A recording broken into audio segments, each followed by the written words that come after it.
The Giants own the Orioles, a player profile on Jesús Rodríguez, and what is the ceiling for Jung Lee? That's all coming up on Locked On Giants.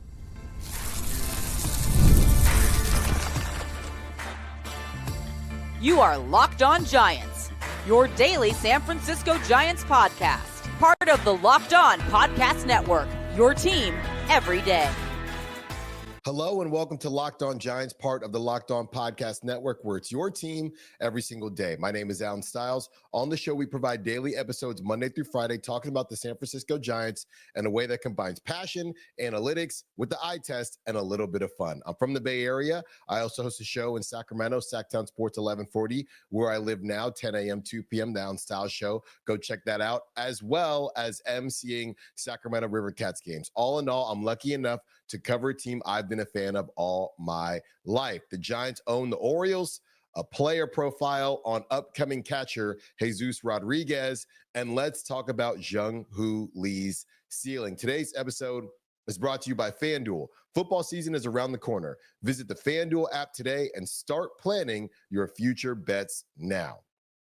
So the Giants own the Orioles. They continue to rock and roll the last couple of weeks. The Giants have done a lot these last couple of weeks. Unfortunately, they don't have a ton to show for it. Since August 23rd, they are 7-1, and they're still 5 games out of the last wild card spot. Even though yesterday, all the teams that the Giants needed to lose did lose, and the Giants won. So they gained that last game just yesterday. Besides that, they really hadn't done too much, and they weren't able to gain a ton of ground. So they're 5 games out with about 25 games left to play. They are playing the best ball they've played since prior to the All-Star break. And I do feel as if it's not annoying me maybe as much as I thought that it would. At the very least, it is nice to see them build that camaraderie heading into next season, and we can just hope that they build on it. The Giants, to put it simply, they took care of business against the Orioles, a team that had expectations, but their season was completely derailed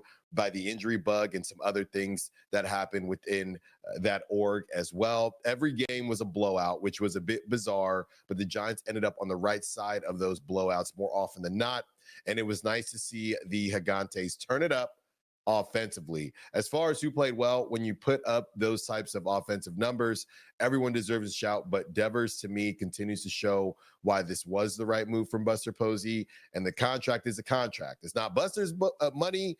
It's not our money. As far as what they had to give up to get him, you can't really beat a deal like that.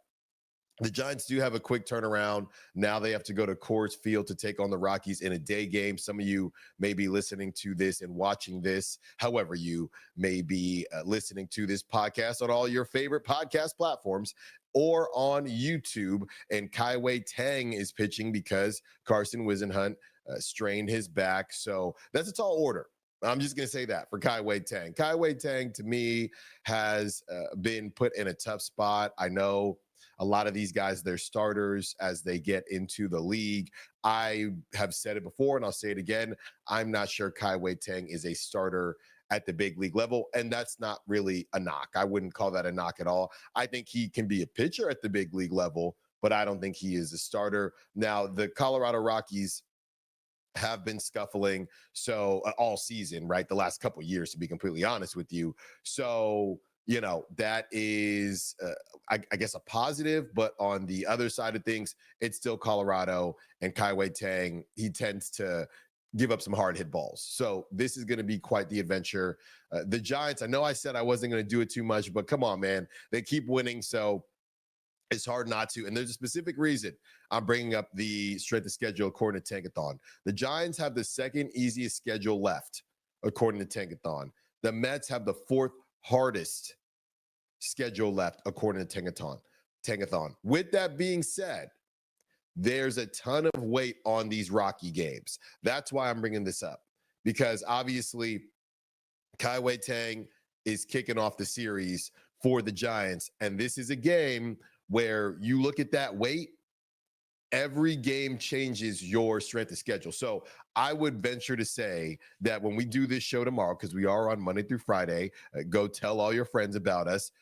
The Giants may not even be second to last anymore because one of those Rockies games would be gone. The Rockies are so bad that there is a lot of weight on those games, which is fine. You just have to win them. So this offensive explosion that we saw and we've seen from the Giants so far against the Orioles and throughout this whole stretch, the Cubs and the Brewers, it's got to continue tonight, because this is where your bread is really buttered if you are going to make a move, right? When we read off this stuff, the Rockies, they matter a lot. Okay. And I know they have a couple more series against the Diamondbacks, but it's really the Rockies, where I don't expect the Giants to win every single game against the Rockies, but it would be nice if you are going to make this move. It would be nice to be able to take something home and maybe mess around and walk away with the sweep. I mean, you swept the Cubs, right? So there's no more excuses as far as I'm concerned. Obviously, I'm kidding. You can't win every single game, but that is how this stuff is weighted. So it is very important that the Giants come out, take care of business against the Rockies. And as far as Bob Melvin is concerned, look, I know this is what a lot of people were afraid of.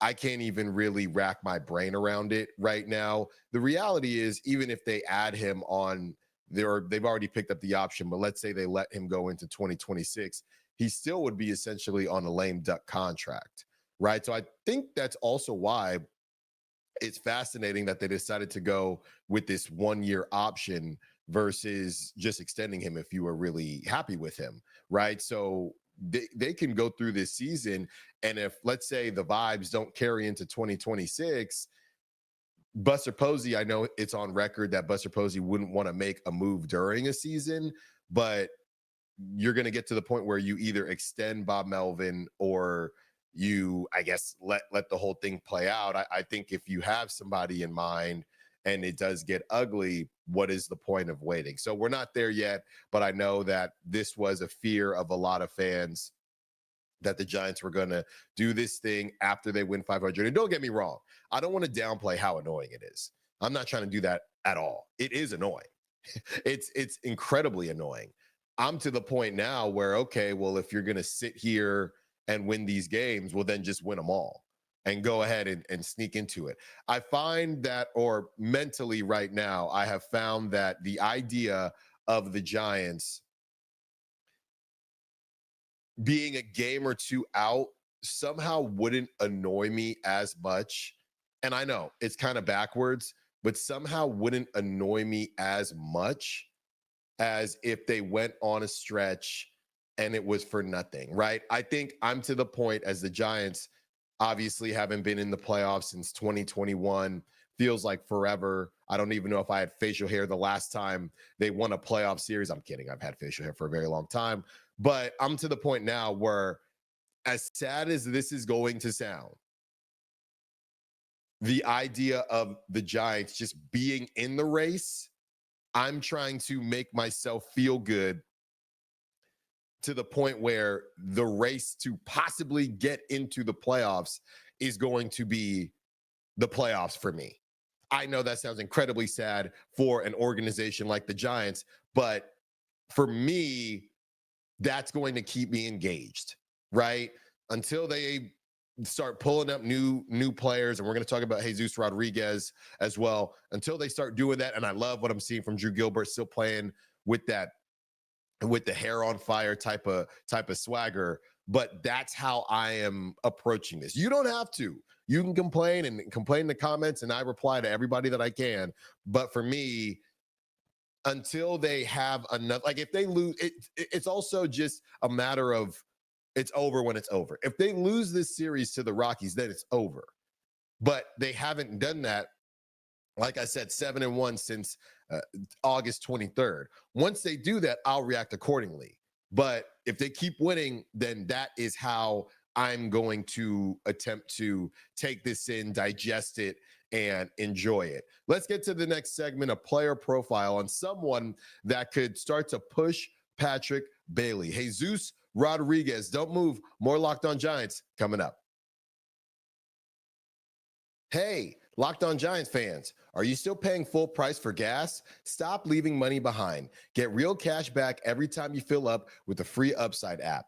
Simply download the free Upside app in the App Store or Google Play right now and start earning cash at the pump today. Use my limited time promo code SEASON and get an extra 25 cents back per gallon on your first fill up. You can make up to $300 a year just from buying the gas you already needed. At first, I thought it was too good to be true, but it's totally legit. Real people are getting paid to make their daily commutes, and you can too. Plus, you can cash out anytime to your bank account, PayPal, or an e-gift card for Amazon and other brands. Don't let this offer drive on by. Download the free Upside app now using my limited time promo code SEASON for a limited time 25-cent per gallon bonus. That's promo code SEASON. Offers vary by user and location. Go to upside.com for terms and conditions.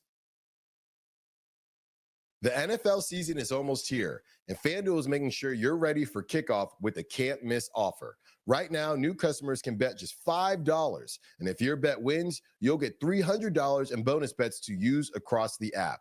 I love using FanDuel because it fits however you like to bet. Player props, building a same-game parlay, or even jumping in live as the action unfolds. So are you ready to play? Download the FanDuel app now by visiting FanDuel.com to get started. That's FanDuel.com to place your first $5 bet.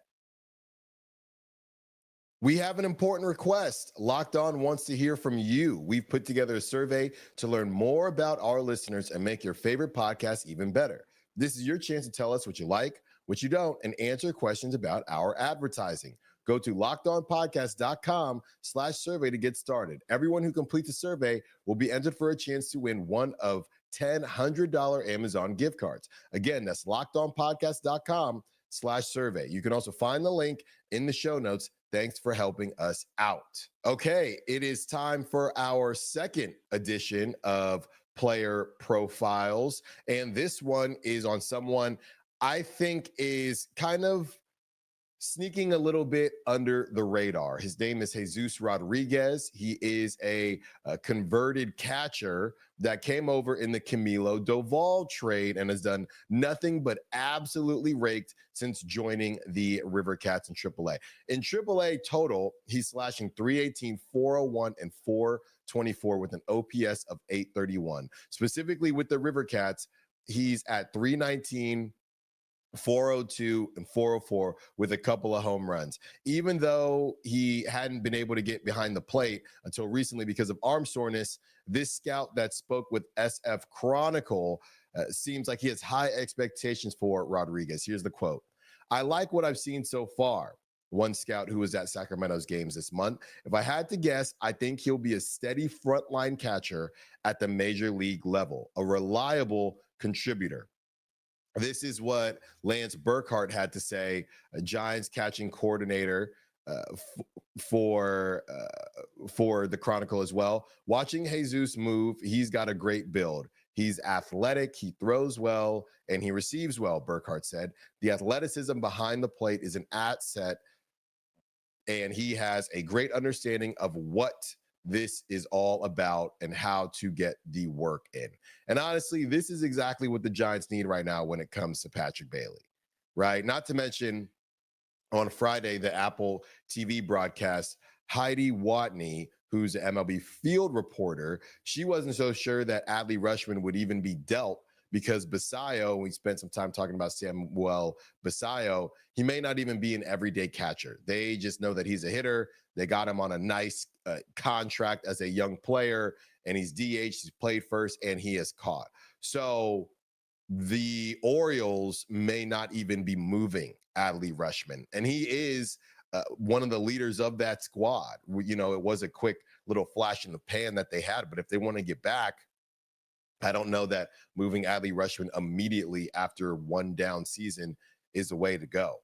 When it comes to whether or not Jesús Rodríguez should see some MLB time before the season ends, I think the answer is obviously yes. This is a completely different situation than Bryce Eldridge.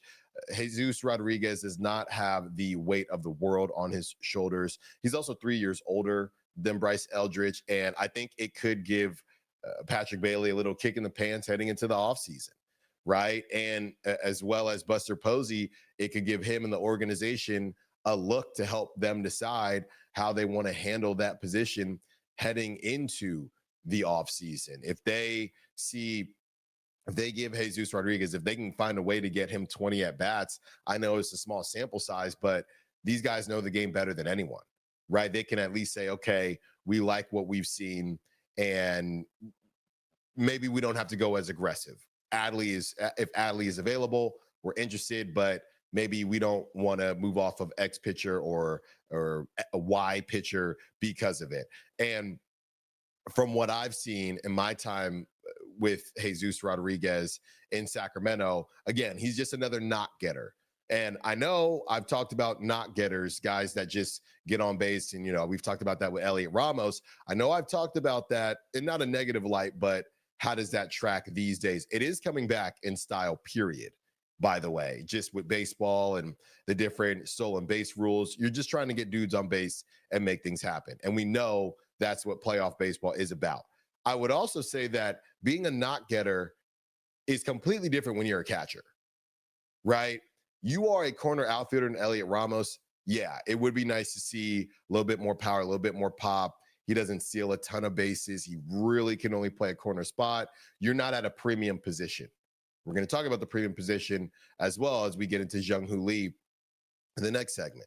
But Jesús Rodríguez, if you are a catcher, just a dude that gets on base and gets knocks, you don't need Jesús Rodríguez to hit 25 home runs. It would be nice, but you don't necessarily need it.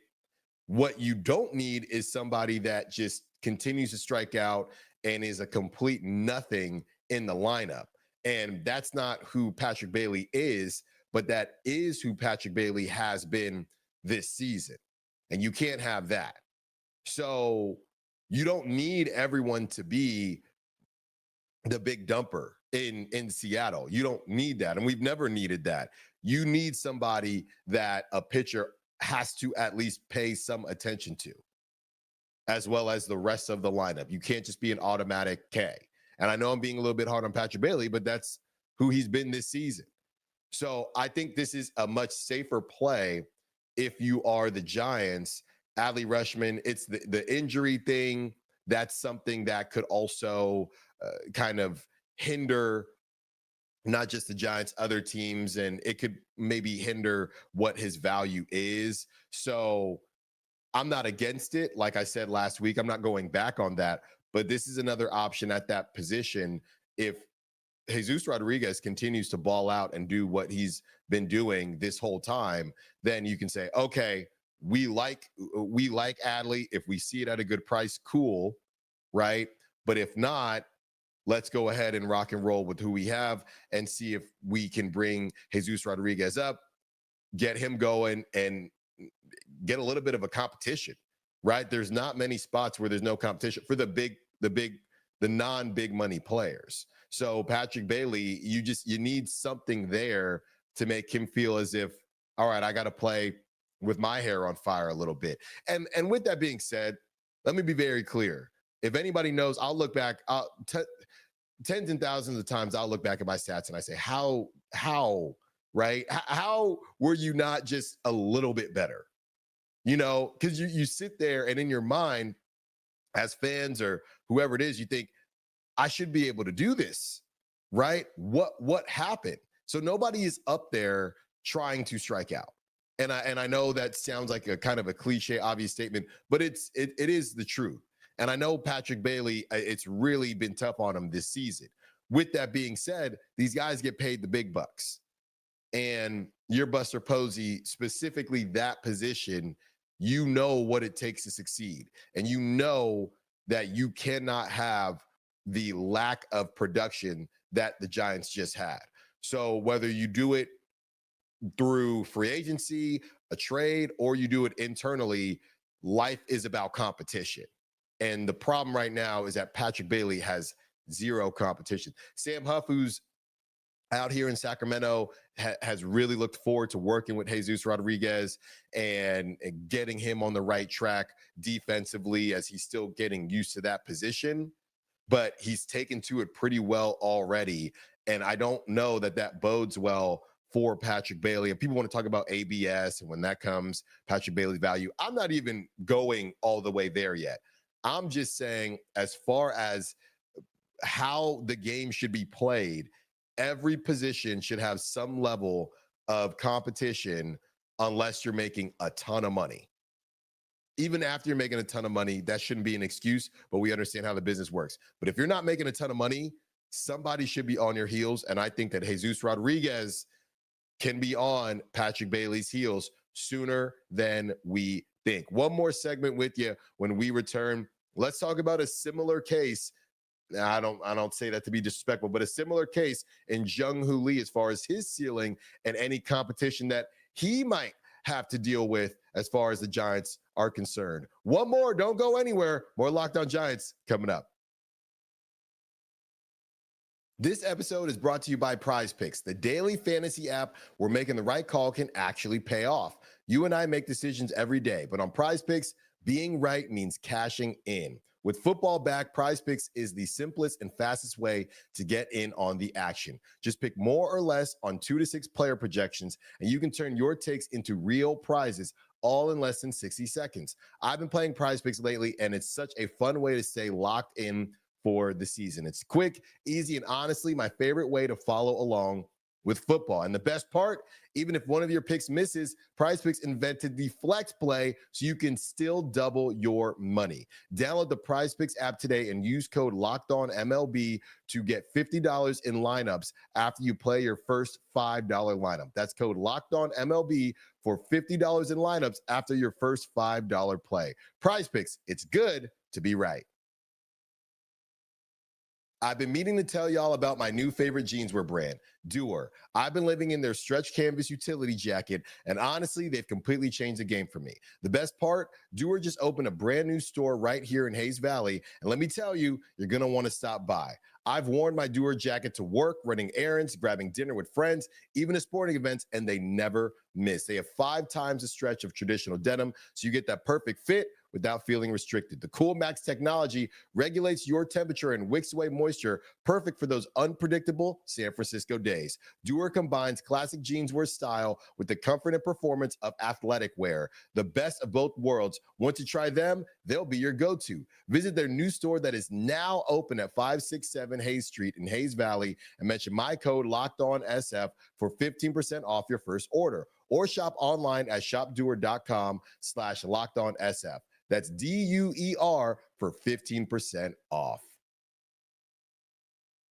One more segment with you, and it is time to discuss Jung Lee's ceiling. That's right. You know I love my ceiling talk, and this one is one of the more confusing ceiling conversations that we are going to have. I'm trying to figure out how I want to lay this out as far as Jung Lee is concerned. Okay. And by the way, prior to the break, nobody is comparing Jung Lee's situation offensively to Patrick Bailey's. Honestly, the only reason I brought it up in that way is because prior to Drew Gilbert, there was essentially nobody else to play center field. That's what I meant by that. Nothing offensively or to come off offensively to Jung Lee. Let me make that clear. But I'm trying to figure out how I want to lay this out as far as Jung Lee is concerned. Because at 27 years old and still only his first full season in the league, I want to believe in what Jung Lee could be. I think the issue is I'm not quite sure what that is, right? He's slashing 259, 322, 405.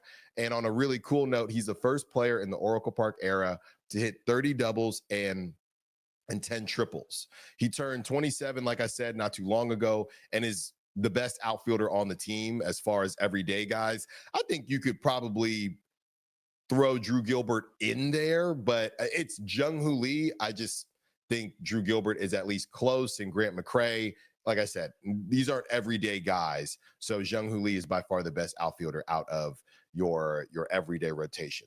I just believe that the end of this season and heading into next season, we will learn a lot. We will learn a ton about Jung Lee and who he's going to be in this league. And look, not everybody is going to be a star in your lineup. I think he's a guy that you can look at that contract and it's not terrible. I know some people were trying to sell it off as terrible, but I don't believe that it's terrible.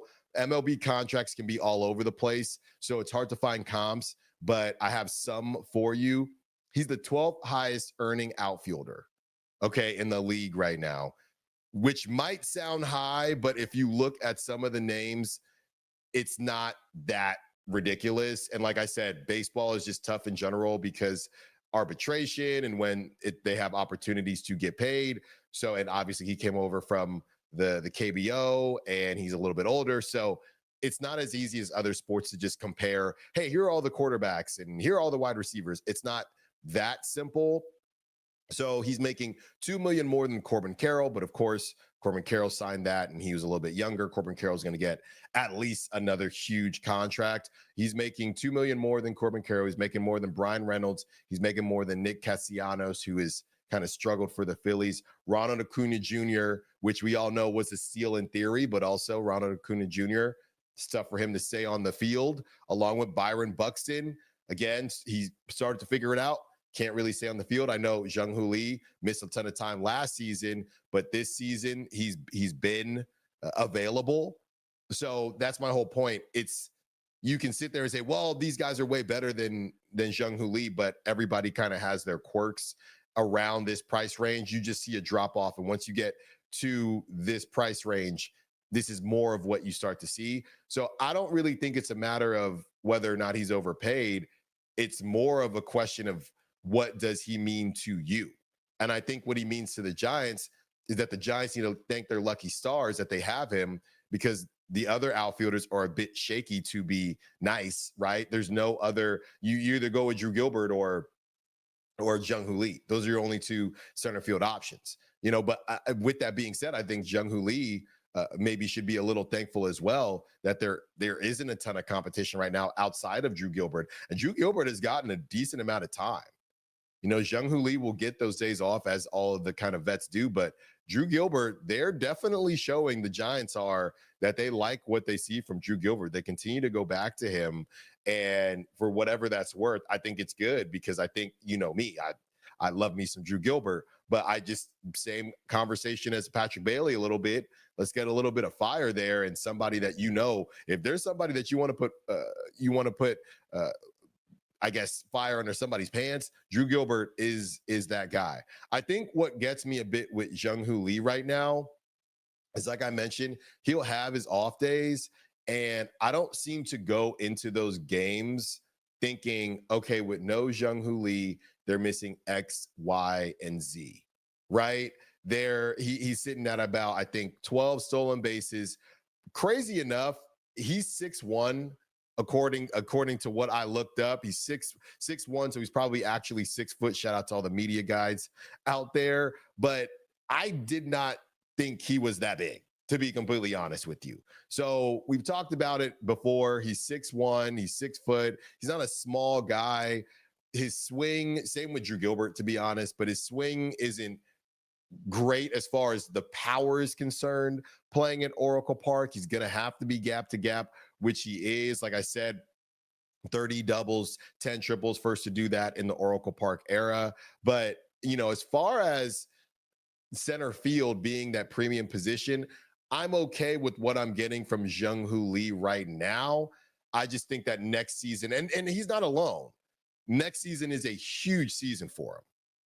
Next season is a huge season for Jung Lee as far as what his value is to the Giants. Because if you look at some of the other names, the same way we've talked about Patrick Bailey, I think that, not now, but you could make an argument that it's not a matter of Jung Lee being overpaid. I think Jung Lee actually would have a fairly tradable contract. Now, I don't think either side would engage in that now, because I don't think the Giants would get what they would believe to be value. And I don't think other teams necessarily know what his value is right now. But I don't think that's a crazy, crazy thought moving forward if a Drew Gilbert pans out, because really, like I said, that's the only other center fielder you have. Matos, I know they've played him in center, but that's too much of a drop off. as much as I like Matos hitting wise, I'd rather have him duke it out in right field than miss out on Jung Lee's defense for Matos's hitting right now. Now, if Matos takes another leap, we could have a conversation. But Jung Lee, yeah, it's quite the conundrum with Jung Lee and what I think that he could be on this Giants team. I like what I'm seeing. He's just already 27, so my timeline for him is a bit different than some of the other players who, like we said, Elliot Ramos only 25, Luis Matos is not as old as Jung Lee, so that's why I'm kind of looking at him differently. And you're coming from the KBO, which obviously isn't Major League Baseball, but next season I think is huge. Closing out this season on a high note and going into next season, I just want to understand who Jung Lee is going to be offensively. That's really my main goal. All right. Thank you for listening to Locked On Giants. We appreciate it. Be sure to follow me on social media at _Styles Files, Styles with an I. Also follow our Locked On Giants account as well.